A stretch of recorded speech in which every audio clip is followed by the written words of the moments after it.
So demystify this. How do you do it? Okay, how big is your team? Yeah. Where'd you recruit most of them from?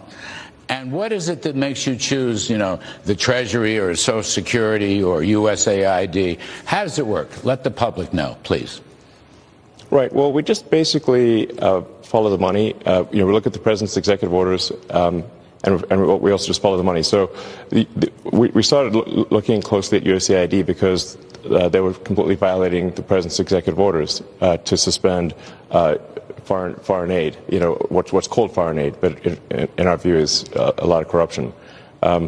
So what we saw there is just a tremendous amount of money being sent to non-governmental organizations. But actually, this, by the way, is I think one of the biggest sources of fraud in the world is government-funded non-governmental organizations.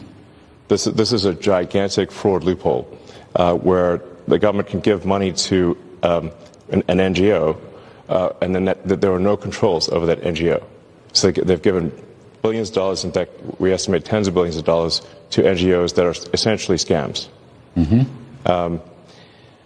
And by the way, trying to put a stop to that. So I don't want to interrupt, but Secretary of State Rubio has just come out. I think he tweeted today. He has accepted over 80% of your recommendations to shut down in USAID. Right. So your review and analysis was spot on. Yes. So I think when people criticize, say, what DOGE is doing, we say, well, which part specifically? Because we put all of the actions of the DOGE team on the doge.gov website and on the DOGE handle on X. So we post the receipts.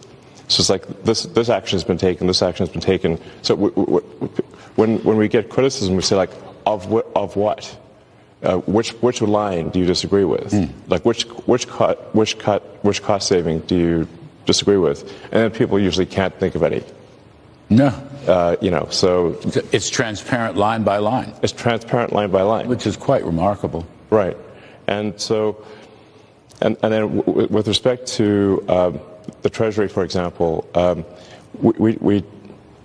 two main recommendations we suggested, which have now been implemented, was that any payments going out of the Treasury, especially the Treasury's main payment computer, which is called PAM, things like a payments account manager or something like that, but it's like almost $5 trillion a year, so about $1 billion an hour, that the payments be coded with the congressional appropriation, and that there be an explanation for the payment. Very basic stuff. And just doing that, we estimate will save $100 billion a year. You're not really, let me see if I get this right, particularly with Social Security, you're not really changing policy. No, yes. You're auditing the fiscal mechanisms to make sure that, from point A gets to point B, and that's where it's supposed to get to.